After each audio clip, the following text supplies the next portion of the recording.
একটা পাপ দিয়ে হল রুমে যখন আসছি তখন বললো সুন্নতে খাদ্যার অনুষ্ঠানে আসছি।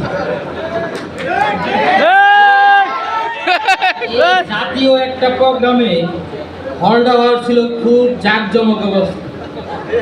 এই হলে বক্তব্য কি দিব, তবে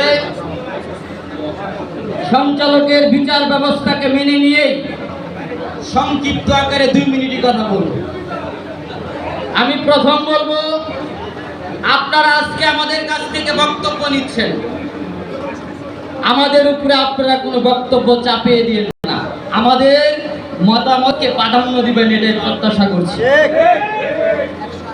আমাদের 300 আসনে প্রার্থী দেওয়ার মতো যদি প্রার্থী থাকে অবশ্যই 300 আসনে প্রার্থী দেবেন।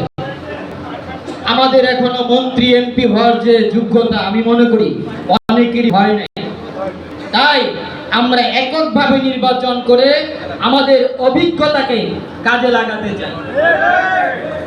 আজকে আমাদের সকলের মতামত নিছেন, কালকে শাকিলুজ্জামান এক বিজ্ঞপ্তি দিব, সকলের মতামতের ভিত্তিতে আমরা অমুকের সাথে জোট করলাম,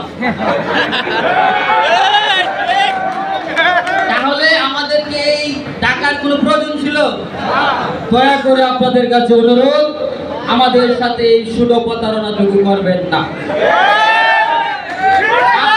আপনাদের সাথে শুরু থেকেই ছিলাম, শেষ পর্যন্ত থাকতে চাই, একটা আদর্শের উপরে ভিত্তি করে আমরা টিকে থাকতে চাই। আমরা কারো সাথে জুড়ে যেতে রাজি নয়, জুড়ে যেতে পারি, তবে আমাদেরও কিছু স্বার্থ থাকতে হবে। ওই একটা গল্প মনে হয়েছিল, ওই যে এরশাদ সিদ্দিকী ভাই বলছে না বললেও হয় না, গ্রাম অঞ্চলে গানের অনুষ্ঠান হয়, শিল্পীও থাকে দুহারিও থাকে। এখন শিল্পী বলতেছে লঙ্কায় যে বাণিজ্য জেগেছে সঙ্গে ছিল কি, দুহারিরা বলতেছে 6 আনা 9 আনা ভাত আমরা করব কি। শিল্পী তো প্রতিদিন 9 আনা ভাত নিয়ে যায়, আর গানের পোয়েট তো ভুলে গেছে, এই সুযোগটা দুহারিরা বুঝা লাগছে যে রাস্তা জায়গা মতো ধরবে।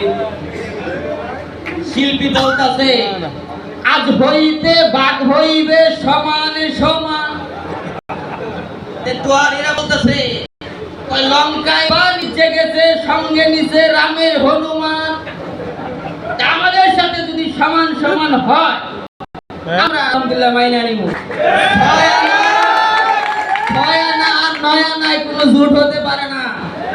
সকলকে ধন্যবাদ, সকলের সুস্বাস্থ্য এবং সুন্দর জীবন কামনা করছি।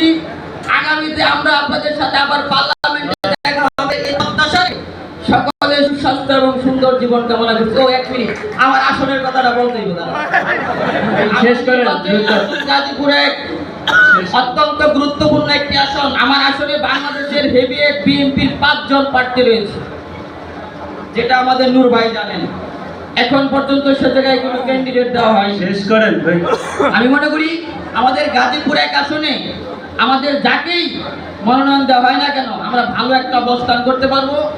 আপনাদের সাথে এটা ওয়াদা দিতে পারি, অন্য অন্য আসনের চাইতে আমরা একটা সুন্দর আসন উপহার দিব।